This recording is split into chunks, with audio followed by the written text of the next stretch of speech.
Online class में आपका स्वागत है। फर्स्ट ईयर जेनेटिक्स के अंदर अब अपने जो चैप्टर नंबर है 19, चैप्टर का नाम है पशुधन विकास नीति व प्रजनन नीति यानी पॉलिसी, यानी कि जो लाइव स्टॉक डेवलपमेंट की जो या ब्रीडिंग की जो क्या क्या नीतियाँ अपनी जाए ताकि इनमें क्या विकास हो। ठीक है, तो आपको मैं बता देता हूँ भी जो पीछे चैप्टर पढ़ा, जितने भी चैप्टर पढ़े हैं तो आपको अपने हिसाब से पॉइंट बना के याद करने हैं। बच्चों पॉइंट बनाओगे तो एग्ज़ाम हॉल तक ले जा सकते हैं, याद भी कर सकते हैं। कई इन्होंने बुक वालों ने दे रखा है, सीधा पेज दे रखा है भर के, उनमें से आप अपने हिसाब से पॉइंट बना के याद करना। अभी इसी तरह से ये है चैप्टर का नाम पशुधन विकास नीति या ब्रीडिंग नीति, चैप्टर नंबर 19। तो इसने क्या दे रखा है, राज्य स्तरीय व राष्ट्रीय प्रजनन नीतियाँ, यानी कि जो state level and national level breeding policy क्या क्या नीतियाँ। देखो, राष्ट्रीय स्तर पर कैटल गोवंश या भैंसवंश के उत्थान इम्प्रूवमेंट के लिए प्रजनन नीतियों पर नियमन समिति, यानी कि ऐसी पॉलिसी ऐसी नीतियाँ अपनाई जाती है जिससे कि ये जो कैटल है, बफेलो है या पशुधन में भी विकास हो। ऐसी ऐसी नीतियों का मतलब ये है भी अलग अलग तरीके के उनके विचार दिए जाते हैं, अलग अलग तरीके के आपको बताया जाता है, तरीके अपनाए जाते हैं भी ये तरीका अपनाओ, ये तरीका अपनाओ। कुछ क्या है प्रोत्साहन राशि देते हैं, कुछ अनुदान, इस चक्र में क्या है भी ताकि अपना जो पशुधन है उनको बढ़ाया जा सके। पहला क्या है, गोवंश की चुनिंदा देसी नस्लों के क्षेत्र में, अब आपको पता है देसी नस्ल अपने एरिया में जो है राठी, थार, पारकर, साहिवाल, इस तरह से जो अपने देसी नस्ल हैं उनमें शुद्ध प्रजनन को अपनाया जाए। शुद्ध प्रजनन का मतलब क्या होता है, शुद्ध प्रजनन का मतलब है कि जो देसी नस्ल है जैसे राठी, शुद्ध नस्ल, उसका किसी शुद्ध नस्ल के साथ में क्रॉस करवा के जो संतान उत्पत्ति है वो शुद्ध प्रजनन है। इन क्षेत्रों में इन्हीं नस्लों के बेहतर सांडों के वीर्य की आपूर्ति सुनिश्चित की जाए, यानी कि जिस नस्ल की गोवंश या भैंसवंश है जिस क्षेत्र में रह रही है तो उस क्षेत्र में क्या है जो सीमन है उसकी जो आपूर्ति है वो सुनिश्चित की जाए भी, उस नस्ल की आपूर्ति वहाँ पर ज़्यादा से ज़्यादा होनी चाहिए। अच्छी नस्लों को सुरक्षित रखा जा, इसके साथ इनमें सुधार भी हो सके। क्यों, अगर मान लो वीर्य की यानी कि एआई के लिए इनकी अगर वो आपूर्ति नहीं होगी तो अगर दूसरी, तो फिर उस क्षेत्र के अंदर जो नस्लें हैं उनका विकास नहीं हो पाएगा।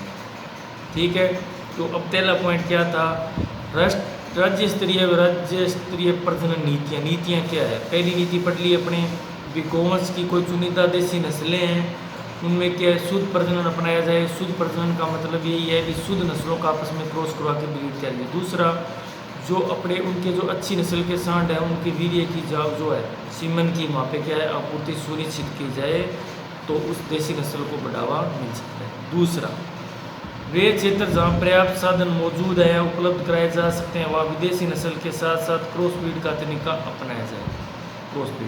क्रॉस ब्रीड बहुत बार पढ़ चुके हैं, जिसका मतलब होता है संकरण, देसी नस्लों का विदेशी नस्लों के साथ में क्रॉस को बढ़ावा देना। ये राज्य स्तर या राष्ट्रीय स्तर की नीतियाँ हैं। नेक्स्ट पॉइंट है,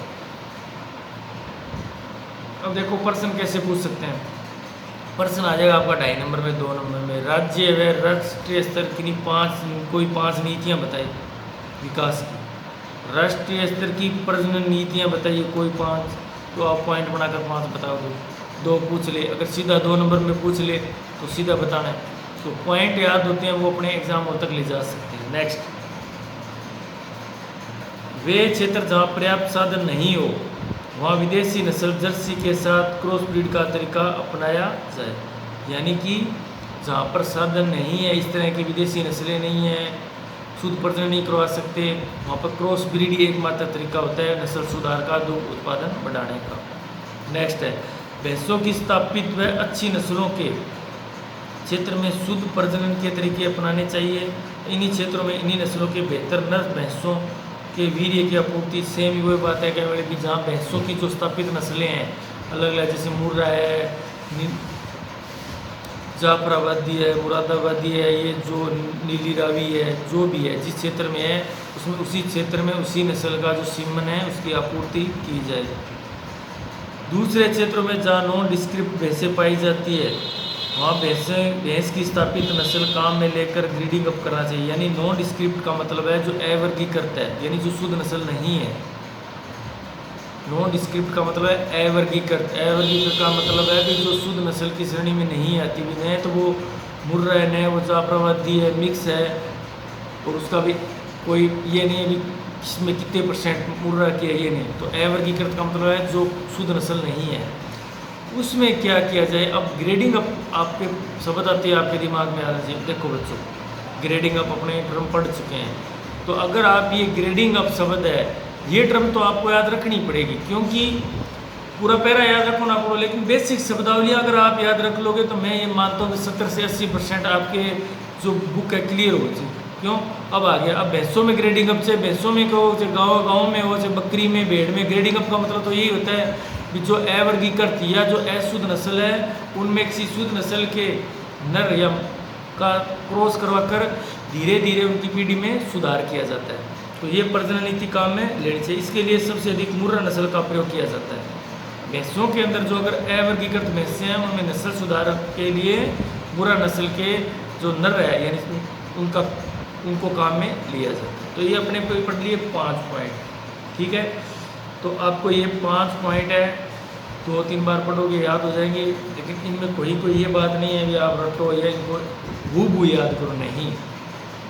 पढ़ो, आप बुक में लिखा है वो, लेकिन जब पेपर में आप आउटपुट दोगे वो आप अपने बेसिक कंसेप्ट से भी दे सकते हो, कोई दिक्कत नहीं। नेक्स्ट, राज्य पशुधन विकास नीति, वो ऊपर वाली थी, वो तो थी राज्य और राष्ट्रीय स्तर की। अब राज्य पशु विकास नीति क्या है? State live stock development policy. State अपने तरह से अलग अलग है, तो वो देखो क्या है। राज्य पशुधन विकास नीति की आवश्यकता है, संभावनाएं।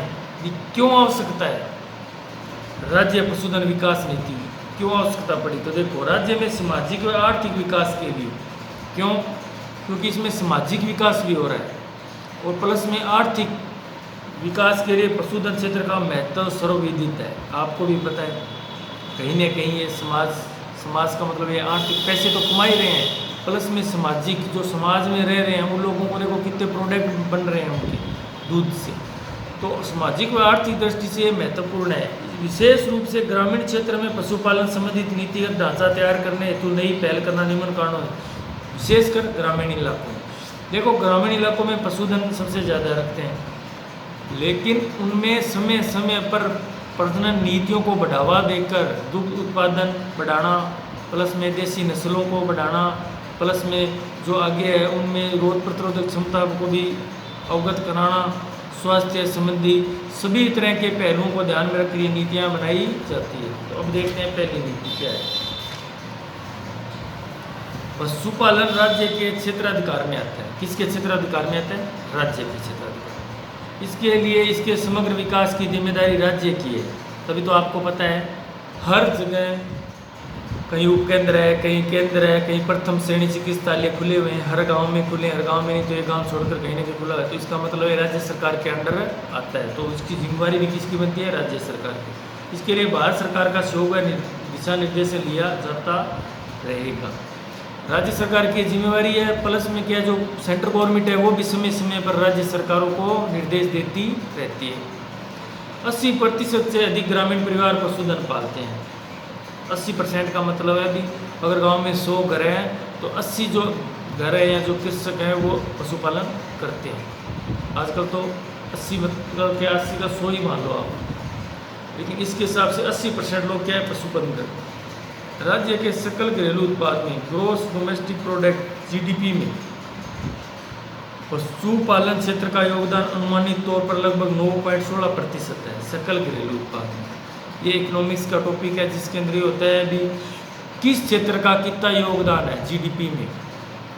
जो राज्य सरकार की जीडीपी है उसमें ये पर्सन इम्पोर्टेंट है, क्योंकि पशुधन का पूछ लेते हैं, कृषि का अलग है, हर डिपार्टमेंट का अलग अलग योगदान होता है। तो पशुधन का जो योगदान है सकल घरेलू उत्पाद में वो 9.16% है।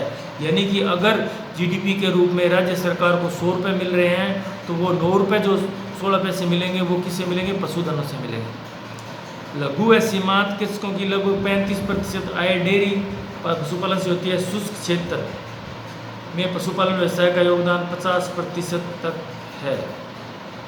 शुष्क क्षेत्र में कितना है इसका? 50%। अन्य व्यवसायों की तुलना में पशुपालन में रोजगार सृजन बहुत कम लागत में किया जा सकता है। आप अगर कोई और व्यवसाय करना चाहते हो तो उसके लिए जो पूंजी है, राशि है, जो पैसे है, वो ज़्यादा की आवश्यकता होती है, लेकिन पशुधन के अंदर या पशुपालन के अंदर आप कम पैसे से भी अपना जो ये व्यवसाय चला सकते हो।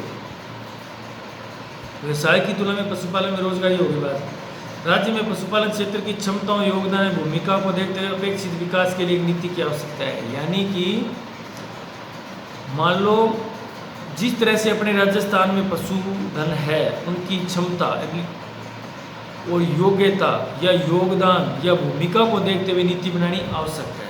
योगदान का मतलब भी कितना दुग्ध उत्पादन या पशुधन का योगदान हमारी जीडीपी में, तो 9.16% है, अच्छा है, ये कम नहीं है। उस हिसाब से नीति बनाकर इसको और भी बढ़ाया जा सकता है। अब देखो आगे, पशुधन उत्पादनों विशेष रूप से दूध, मांस, ऊन, अंडे की भविष्य की मांग को पूरा करने के लिए नीति की आवश्यकता है। अब अपने टॉपिक पढ़ रहे हैं कि आवश्यकता क्यों है नीति बनाने की, क्यों आवश्यकता है? भी राज्य सरकार को ऐसी योजना या पॉलिसी बनाए जिससे ये जो पशुधन है ये बढ़े। तो ये आवश्यकता पढ़ रहे हैं भी अपने, तो आवश्यकता है भी अपने दूध, मांस, ऊन, अंडे की आवश्यकता है, तो इसलिए नीति बनानी भी पड़ेगी। निजी क्षेत्र में पशुपालन फार्मों के विकास हेतु नीति की आवश्यकता होती है। निजी क्षेत्र में पशुपालन फार्म, निजी क्षेत्र में मान लो कोई फार्म है, उसको अपने प्रोत्साहित करते हैं भी आप ये पशुपालन करो, इसमें ये फायदा है, ये लाभ है, तो निजी क्षेत्र में भी बढ़ा देने के लिए नीति, अगर नीति अपनाई जाएगी, कोई पॉलिसी बनाई जाएगी, तो निजी क्षेत्र में भी इसको बढ़ावा मिल सकता है। नेक्स्ट, पशुपालन क्षेत्र का योजनाबद्ध विकास ग्रामीण परिवारों के स्थायी आर्थिक व सामाजिक विकास का शक्तिशाली साधन साबित हो सकता है। अगर मान लो पशुधन या ये पशुपालन का योजनाबद्ध तरीके से अगर इसका पॉलिसी या नीतियाँ अपनाई जाए तो ग्रामीण इलाके में इसका बहुत फायदा हो सकता है, क्योंकि कृषि की तुलना में पशु स्वामित्व तो समान रूप से विभक्त है। जितनी एग्रीकल्चर उस हिसाब से पशुधन भी उतने ही उनके आपसरी में कड़ी से कड़ी जुड़ी हुई है। वैश्वीकरण की चुनौतियों का सामना करने पशुपालन क्षेत्र के विकास हेतु उपलब्ध अवसरों का लाभ लेने के लिए योजनाबद्ध नीतिगत दृष्टिकोण की आवश्यकता है।